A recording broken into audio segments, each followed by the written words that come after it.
السلام علیکم ورحمۃ اللہ.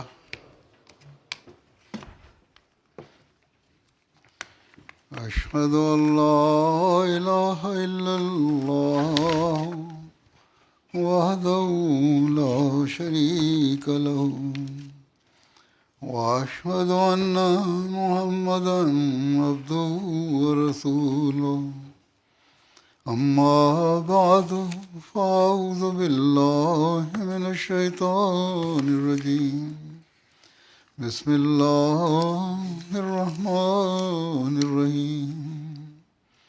الحمد للہ رب العالمین الرحمن الرحیم مالک یوم الدین.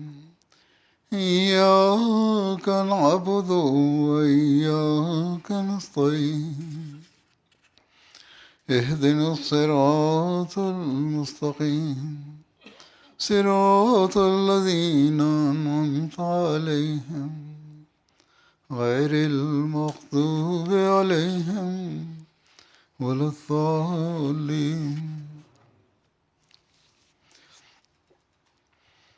الحمدللہ آج آپ جامعہ سے 7 سالہ تعلیم مکمل کر کے میدان عمل میں آنے کے لیے تیار ہیں.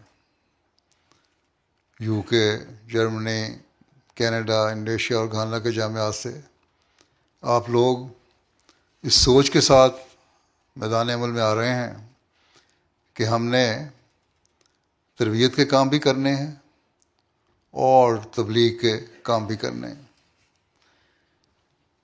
اس سوچ کے ساتھ میدان عمل میں آ رہے ہیں کہ ہم زندگی وقف ہیں اور 24 گھنٹے جماعت کی خدمت کے لیے تیار ہیں. اگر یہ سوچ نہیں تو پھر آپ جماعت کی ترقی کے لیے اس طرح مفید وجود نہیں بن سکتے جس کی جماعت آپ سے توقع رکھتی ہے، جس کی خلیفہ وقت آپ سے توقع رکھتا ہے اور جس کا آپ نے عہد کیا ہوا ہے، وہ عہد جو آپ نے خدا تعالیٰ سے کیا ہوا ہے. بس آج آپ ایک بہت اہم ذمہ داری کے ساتھ میدان عمل میں آ رہے ہیں اور آنا چاہیے. اگر یہ سوچ، یہ ارادہ اور اس کے لیے اپنی تمام تر استعدادوں کے ساتھ قربانی کا جذبہ نہیں تو آپ کا میدان عمل میں آنا کوئی حیثیت نہیں رکھتا. جماعت میں مربیان اور مبلغین کی ایک اور کھیپ کا اضافہ ہوگا جو بےمانی ہے. مختلف جامعات کے پرنسپل صاحبان نے رپورٹس پیش کی اور بڑی خوشکن رپورٹس تھیں.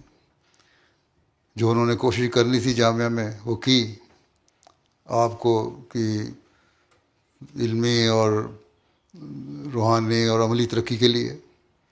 لیکن ہمیشہ یاد رکھیں کہ ترقی کرنے والی قومیں اپنی کمزوریوں پہ بھی نظر رکھتی ہیں. اس لیے آپ لوگ یہی نہ سمجھ لیں کہ یہاں پرنسپل صاحبان نے آپ کے رپورٹس میں تعریف کر دی اور بہت کام ہو گیا، بلکہ عملی طور پر جو جامعہ میں پڑھ رہے ہیں وہ بھی، اور جو فارغ ہو رہے ہیں وہ بھی، اور جو میدان عمل میں وہ بھی اس بات کا خیال رکھیں کہ ہم نے وہ معیار حاصل کرنے ہیں جو حقیقت میں ہمیں اس تعریف کا حقدار بھی بنائیں اور جو کوششیں ہم پر کی گئی ہیں اس کے نیک نتائج پیدا کرنے والے بھی بنائیں.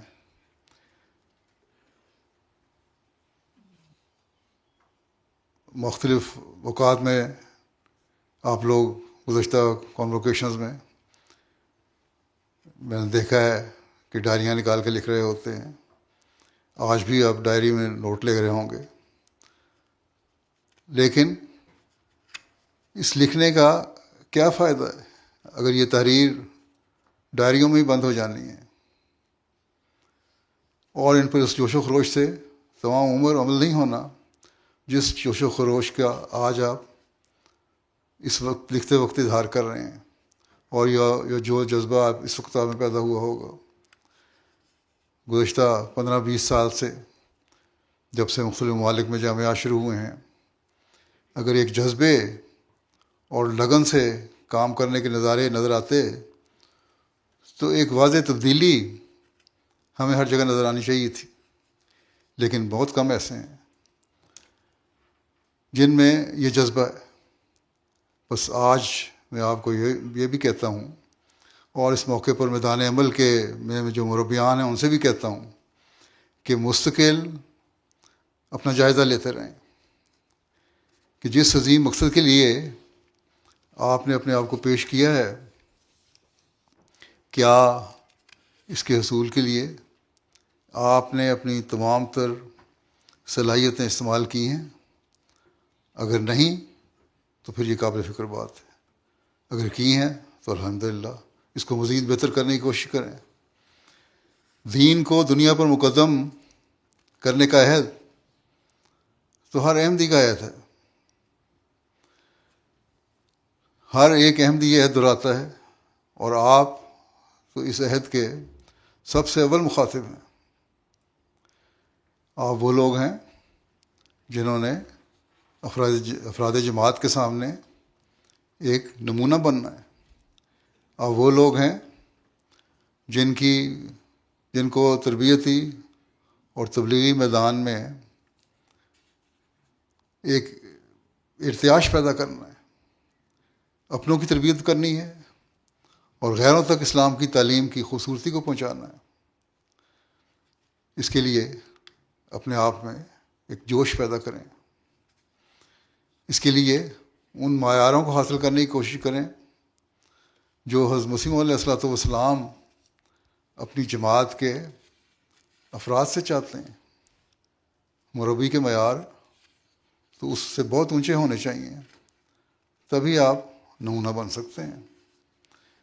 بس اپنا جائزہ لیتے رہیں کہ کیا خدا تعالیٰ سے محبت، اس کی توحید کا قیام اور عبادات کی طرف توجہ کے لیے ہم بھرپور کوشش کر رہے ہیں۔ اس بارے میں قرآن اور حدیث اور حضرت مسیح علیہ السلام کی کتب کا مطالعہ کرتے رہیں اور انتہائی باریکی سے اپنا جائزہ لیتے رہیں کہ ہماری عبادت کے کیا معیار ہیں، ہماری فرض نمازوں کے کیا معیار ہیں، نوافل اور ذکر الہی کے کیا معیار ہیں۔ تب ہی ہمارے کام میں برکت ہوگی اور دوسروں پر اس کا اثر بھی ہوگا۔ یہ بھی یاد رکھیں کہ کبھی اپنی کسی کامیابی یا علمی برتری کو یا کسی بھی ایسے کام کو جو آپ کو ممتاز کرنے والا ہو، اپنی عقل، اپنے علم اور کسی صلاحیت پر محمول نہ کریں، بلکہ اللہ تعالیٰ کے فضل اور اس کی عطا پر شکر ادا کریں کہ اس نے آپ کو یہ توفیق دی جس کی وجہ سے آپ اس قابل ہوئے کہ آپ جس مسئلے میں بھی ڈالے گئے تھے اسے صحیح طور پر پیش کر سکے اور اس کا حل نکال سکے۔ اگر ایسا نہیں تو یہ باتیں پھر تکبر پیدا کریں گی، اور تکبر جیسا کہ آپ جانتے ہیں، تو ہم نے پڑھا ہوا ہے، گہرائی میں جا کے پڑھا ہوگا کہ شرک کی طرح ہے، اور چاہے یہ خیالات دل میں ہی پیدا ہوں آپ کے، شک ظاہر نہ بھی ہو، تب بھی یہ شرک خفی جو ہے یہ آہستہ آہستہ سارے دل پر قبضہ کر لیتا ہے، اور اس کے لیے ایک مربی کو بہت زیادہ محتاط رہنے کی ضرورت ہے۔ بس باریکی سے اپنا جائزہ لینے کی ضرورت ہے، کیونکہ حضرت صلی اللہ علیہ وسلم نے فرمایا کہ متکبر ہرگز جنت میں داخل نہیں ہوگا، اور آپ لوگ تو وہ ہیں جو لوگوں کو جنت کے راستے بتانے والے ہیں۔ کجا یہ کہ آپ میں خود ایسی بات پیدا ہو جائے جو آپ کو اس سے دور ہٹانے والی ہو۔ تقریروں میں آپ ہمیشہ یہ کہتے ہیں اور آئندہ بھی کہیں گے کہ تکبر اور شیطان کا گہرا تعلق ہے، لیکن اس سے پہلے خود اپنا جائزہ لینا ہوگا کہ ہم کہاں تک اس گناہ سے پاک ہیں۔ بس ہمیشہ یاد رکھیں کہ تکبر سے بچنا ہے، چاہے ہلکا سا بھی تکبر ہو، دل میں کبھی تکبر پیدا نہ ہو۔ کیونکہ اللہ تعالیٰ کی نظر میں یہ سخت مکروہ چیز ہے۔ اسی طرح نمازوں کی طرف توجہ ہونی چاہیے، جیسا کہ میں پہلے بھی کہہ چکا ہوں۔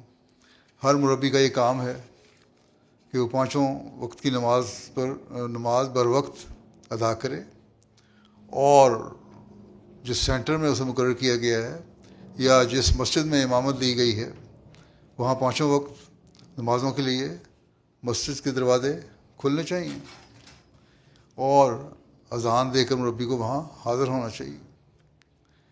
اور جو مربیان دفتروں میں کام کرنے والے ہیں، خاص طور پر یہاں مرکزی دفاتر میں، اور ہو سکتا ہے وہاں دوسرے ملکوں میں بھی جو دفتروں میں کام کرنے والے ہوں اور دفتر ان کے مسجد سے پیچھے ہوں، یہ سمجھ لیتے ہیں کہ دفتری کام زیادہ اہم ہے، اس لیے ہم دفتر میں ہی نماز پڑھ لیں۔ اگر باجماعت نماز بھی ہو رہی ہے تو پہلے امام کے پیچھے دفتر میں پڑھ لیں گے، لیکن یہ غلط سوچ ہے۔ اس لیے یہاں دفتر میں بیٹھنے والوں کو بھی چاہیے کہ بجائے اس کے کہ دفتر میں بیٹھے رہیں، مسجد میں جا کر نماز پڑھا کریں۔ یہ نہ دیکھیں کہ فلاں دفتر میں بیٹھ کر خطبہ سن رہا ہے تو ہم بھی دفتر میں بیٹھے رہیں، بلکہ جمعے کے اوقات میں بھی بعض شکایتیں ملتی ہیں یہاں مرکزی دفاتر میں، جن کی دفتروں میں ڈیوٹی ہوتی ہے وہ جمعے کے وقت مسجد نہیں جاتے۔ جمعے کے لیے بہرحال مسجد میں جانا ہے، اور یہ بہت ضروری چیز ہے۔ اسی طرح جیسا کہ میں نے پہلے بھی کہا کہ تہجد کی نماز بہت ضروری ہے۔ ایک مربی جس کا اپنے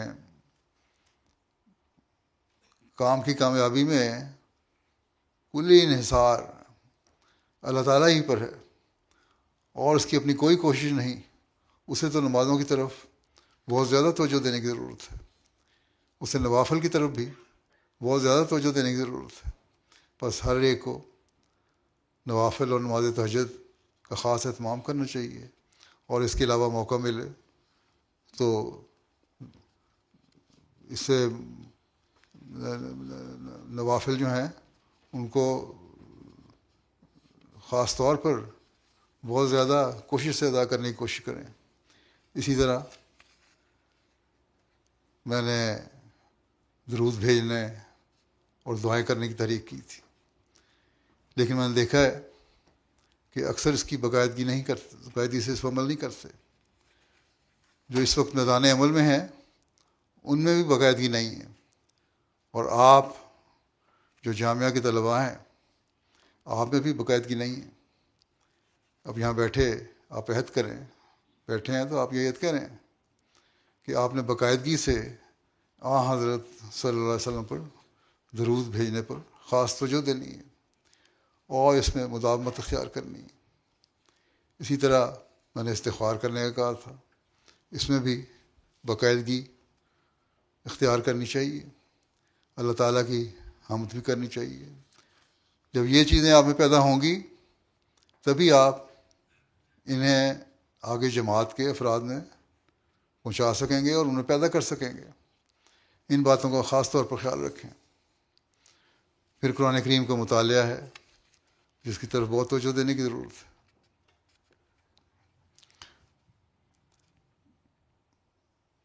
وہ توجہ جو دینی چاہیے تھی نہ آپ نے زمانہ طالب علمی میں دی، بیشک اچھی رپورٹیں پیش کی گئی ہیں، اور نہ ہی بہت سے ایسے مربیان ہیں جو اس وقت میدان عمل میں ہیں وہ توجہ دیتے ہیں۔ لیکن اب آپ یہ عہد کریں کہ آپ نے روزانہ قرآن کریم کی تلاوت کرنی ہے۔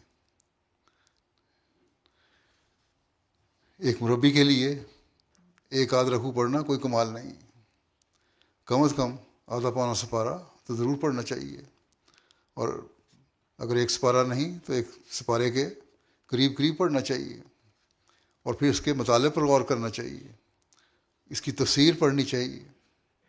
تبھی آپ کو گہرائی میں جا کر ان احکامات کا پتہ لگے گا جو اللہ تعالیٰ نے ہمیں قرآن کریم میں دیے ہیں۔ اور جب آپ اس رہنما کتاب کو اپنے سامنے رکھیں گے تبھی آپ حقیقی طور پر اسلام کی تعلیم سے آگاہ ہو سکیں گے۔ تبھی لوگوں کی صحیح رہنمائی کر سکیں گے اور تبھی تبلیغ کا حق بھی ادا کر سکیں گے۔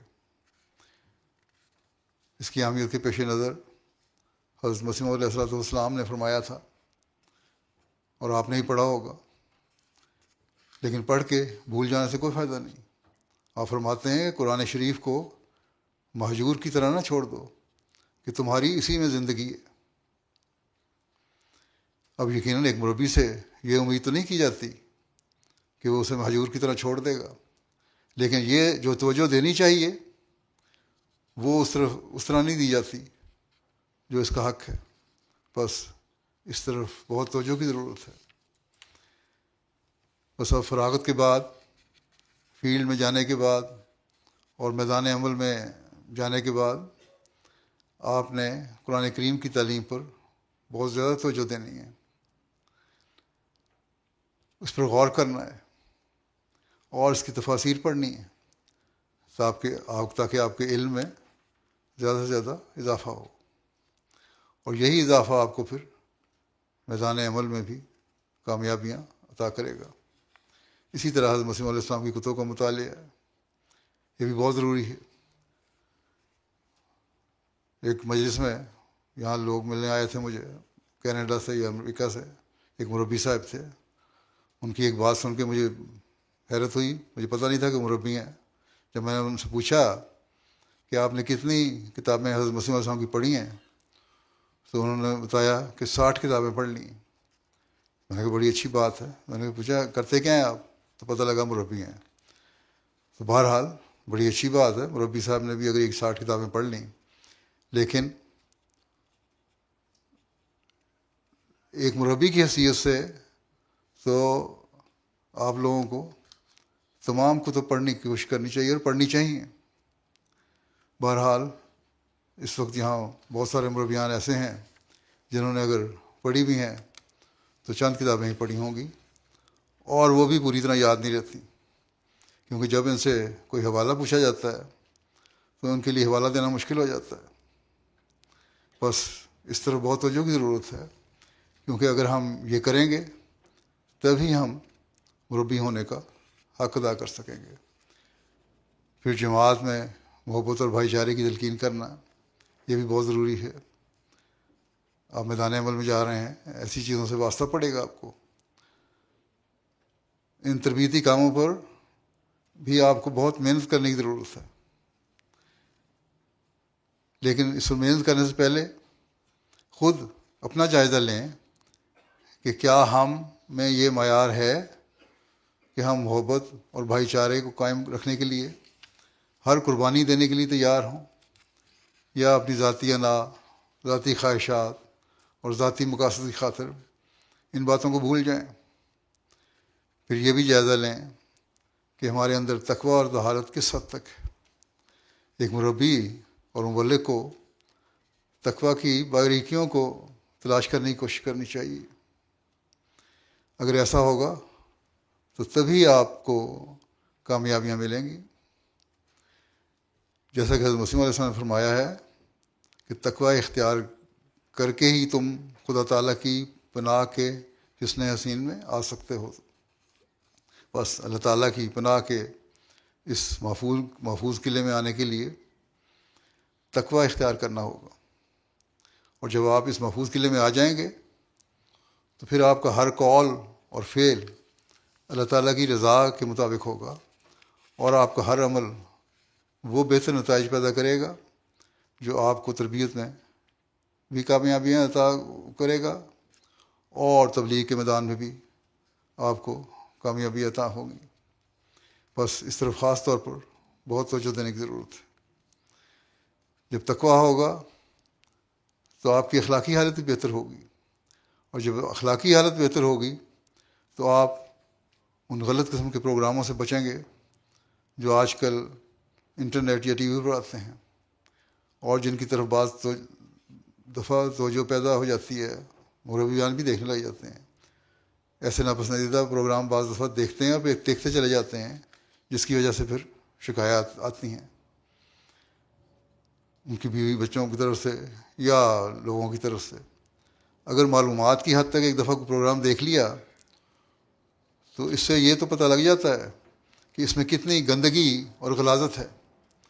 لیکن اس میں بالکل ڈوب جانا اور اپنی بیویوں، رشتہ داروں یا جماعت کے افراد کو شکایت کا موقع دینا کہ مربی صاحب فلاں پروگرام دیکھتے ہیں، یہ ایک ایسی چیز ہے جو آپ کے کام میں رکاوٹ پیدا کرے گی اور اس سے برکت بھی اٹھ جائے گی اور آپ کی بدنامی کا باعث بھی بنے گی. بس اس لحاظ سے بھی بہت ضروری ہے کہ آپ ان چیزوں سے بچیں. بعض دفعہ شکوک پیدا ہو جاتے ہیں لوگوں کے دلوں میں، لیکن ایک مربی کو اس یقین پر ہمیشہ خود بھی قائم رہنا چاہیے اور جماعت کے افراد کو بھی قائم کرنے کی کوشش کرنی چاہیے کہ خدا تعالیٰ نے جو بشارتیں حضرت مسیح علیہ السلام کو دی ہیں اور جو پیش گوئیاں حضرت صلی اللہ علیہ وسلم نے فرمائی ہیں وہ انشاءاللہ ضرور پوری ہونی ہیں اور جماعت کا غلبہ ہونا ہے. بس اس کے لیے جیسا کہ میں نے پہلے کہا تھا، اپنے دینی علم کو قرآن کریم کے ذریعے سے بڑھانا، حدیث کے ذریعے سے بڑھانا اور حضرت مسیح علیہ السلام کی کتب کے ذریعے سے بڑھانا اور اس کے علاوہ خود بھی تحقیق کرنا بہت ضروری ہے. اور اس ایمان پر قائم ہونا ضروری ہے کہ جماعت احمدیہ نے غالب آنا ہے انشاءاللہ. جب آپ کے اندر یہ یقین ہوگا تو پھر آپ جو ٹارگٹ مقرر کریں گے وہ بہت بلند اور اونچے ہوں گے، کیونکہ آپ کے سامنے ایک بہت بڑا کام ہے جو آپ کو سپرد کیا گیا ہے. آپ کو اس کے لیے مقرر کیا گیا ہے کہ اس غلبے کے لیے تمہاری کوششیں بھی شامل ہونی چاہیے. بس اپنی علمی صلاحیتوں اور عملی کوششوں کے لحاظ سے اپنے آپ کو بہتر کرنے سے آپ کو وہ معیار حاصل ہوگا جس سے آپ اسلام اور احمدیت کا غلبہ بھی دیکھنے والے ہوں گے اور اس کی ترقی میں مددگار اور معاون ثابت ہوں گے اور اس کا حصہ بنیں گے. یہ بھی یاد رکھیں کہ قبولیت دعا کے لیے ضروری ہے کہ انسان تقوی پر چلنے والا ہو. آپ نے جامعہ میں پرانے بزرگوں کے واقعات پڑھے ہیں، پرانے اولیاء اللہ کے واقعات بھی پڑھے ہیں. آپ نے حضرت مسیح علیہ السلام کی قبولیت دعا کے واقعات بھی پڑھے ہیں. حدیثوں میں بھی آپ نے واقعات پڑھے ہیں. آج کے کل جو خطبات میں دے رہا ہوں ان میں بھی آپ نے سنے ہوں گے اور قرآن کریم میں بھی پڑھا ہوگا. آخر سب کچھ آپ پڑھ کے ہی نکلے ہیں جامعہ سے. لیکن ان واقعات کے پڑھنے اور سننے کا فائدہ تبھی ہے جب آپ خود بھی تقویٰ کے ان معیاروں کو حاصل کریں جہاں آپ کا اللہ تعالیٰ سے ایک براہ راست تعلق پیدا ہو اور پھر آپ خود بھی قبولیت دعا کے نظارے دیکھنے والے ہوں. اس بارے میں ہر مربی کو کوشش کرنی چاہیے. پھر یہ بھی یاد رکھیں کہ اگر آپ کے اخلاق اعلیٰ ہیں، آپ کا علمی معیار اونچا ہے، پھر آپ کو کسی مخالف سے ڈرنے کی ضرورت نہیں ہے، بلکہ آپ میں ایک ہمت اور دلیری پیدا ہوگی اس چیز سے. ہمارے بہت سے مربیان ہیں جن کا علمی معیار بھی اچھا ہے اور مخالفین سے بحث کر کے ان کے منہ بند کر دیتے ہیں. لیکن تبلیغ کے میدان میں بھی یاد رکھیں کہ ہمیشہ ان اعلیٰ دلائل کے علاوہ نرمی اور اعلیٰ اخلاق کا ہونا بھی ضروری ہے اور اس کا مظاہرہ ہونا چاہیے اور پھر اس کے ساتھ دلائل کے ساتھ بات کرنی چاہیے. یہی ہمیں قرآن کریم کا حکم ہے، یہی ہمیں حضرت صلی اللہ علیہ وسلم کا حکم ہے، یہی ہمیں حضرت مسیح علیہ السلام نے تعلیم دی ہے کہ ہمارے منہ سے کبھی ایسے الفاظ نہیں نکلنے چاہیے جو کسی بھی رنگ میں سختی کا اظہار کرنے والے ہوں، کیونکہ یہ کم ہمتی اور علم کی کمی پر دلالت کرتی ہیں بات. بس اعلیٰ اخلاق کا معیار ہر ایک مربی کی سب سے اعلیٰ صفت ہونی چاہیے.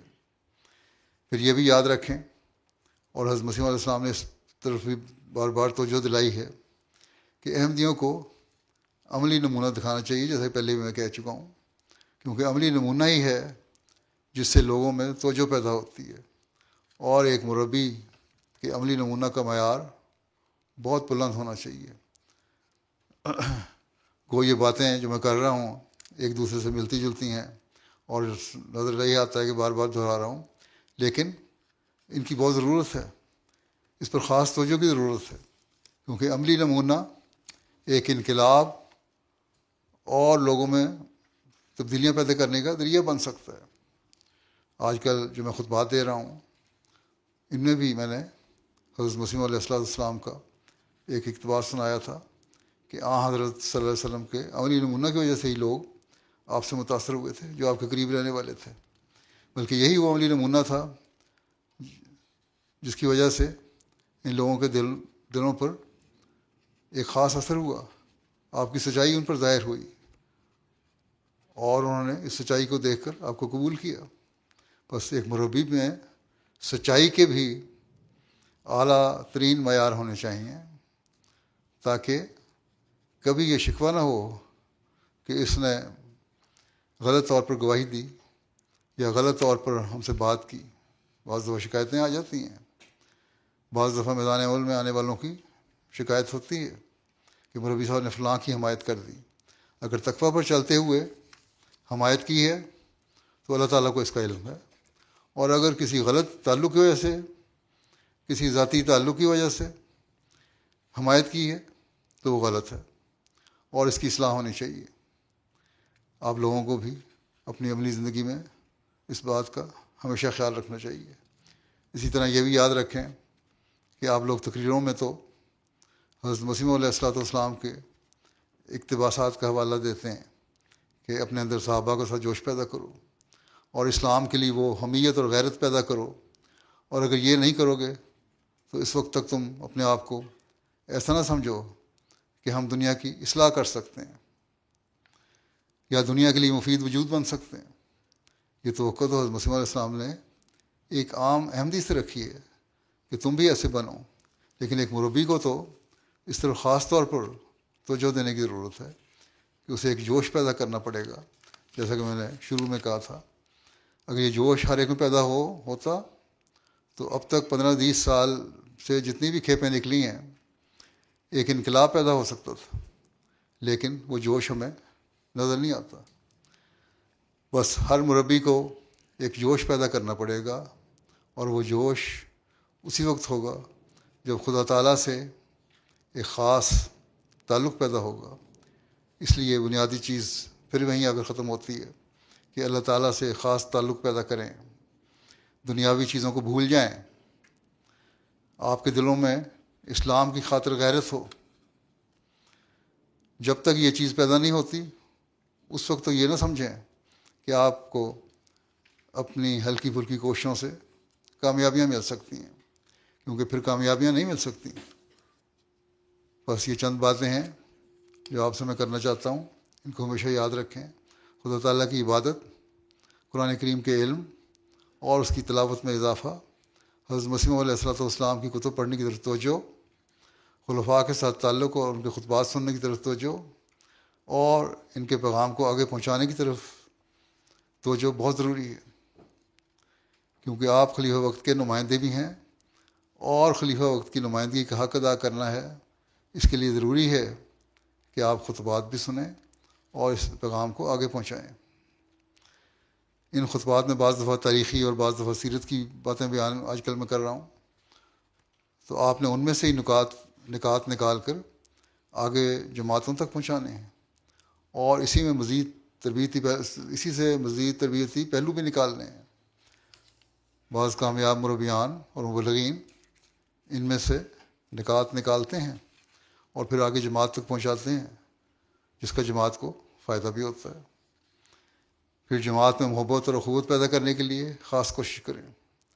کوشش یہ ہونی چاہیے کہ ہر جماعت کا فرد ایک بھائی اور قریبی عزیز کی حیثیت سے ایک دوسرے کا حق ادا کرنے والا ہو، اور جماعت میں کوئی ایسا شخص نہ ہو جو کسی کا حق غصب کرنے والا ہو۔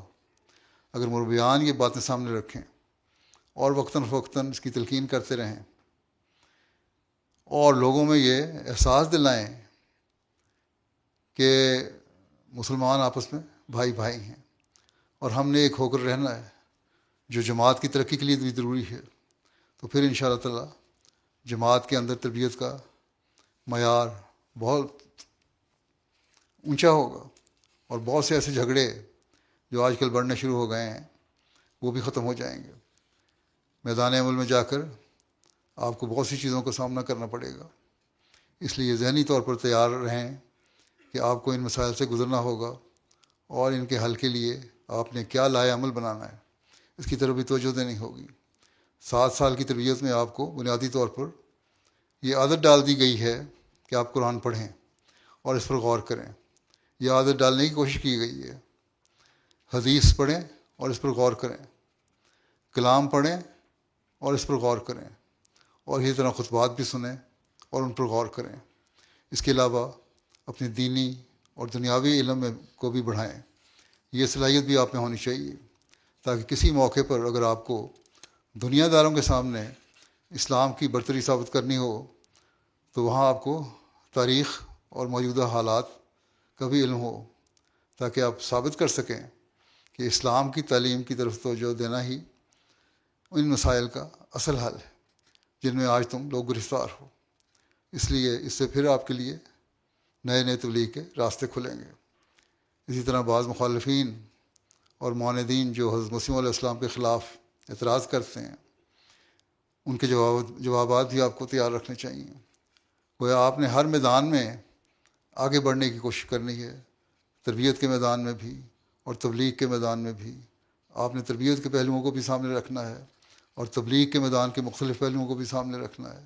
مسلمانوں کو تبلیغ کس طرح کرنی ہے، دہریوں کو تبلیغ کس طرح کرنی ہے، عیسائیوں کو تبلیغ کس طرح کرنی ہے، اور جو انتہائی مخالف ہیں ان کو تبلیغ کس طرح کرنی ہے، یہودیوں کو تبلیغ کس طرح کرنی ہے، دلائل سے ان کے منہ کس طرح بند کرنے ہیں اور انہیں لاجواب کرنا ہے، اور دنیا میں اسلام کی برتری کو کیسے ثابت کرنا ہے، ان سب باتوں کو آپ نے اپنے سامنے رکھنا ہے۔ بس جب آپ یہ باتیں اپنے سامنے رکھیں گے تبھی آپ ایک کامیاب مربی اور مبلغ بن سکتے ہیں، اور تبھی یہ کہا جا سکے گا کہ ہاں آج جامعہ سے فارغ التحصیل ہونے والی کلاس کے مربیان نے حقیقت میں ایک مربی اور مبلغ ہونے کا حق ادا کر دیا ہے۔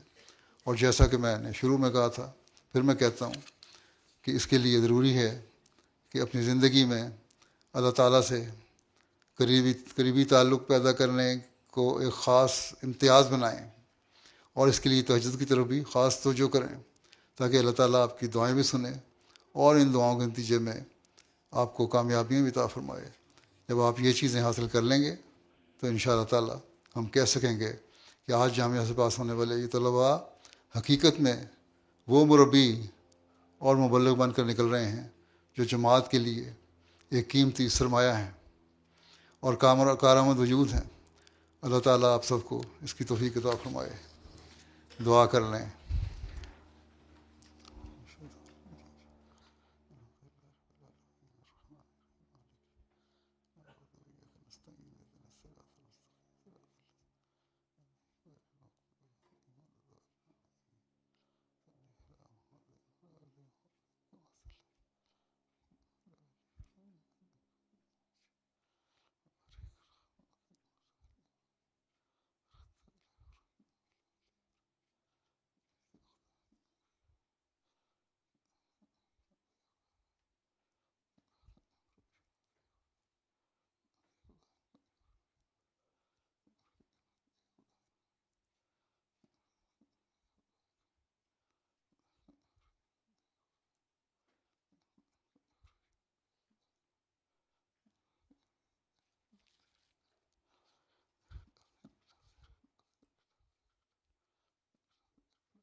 آمین۔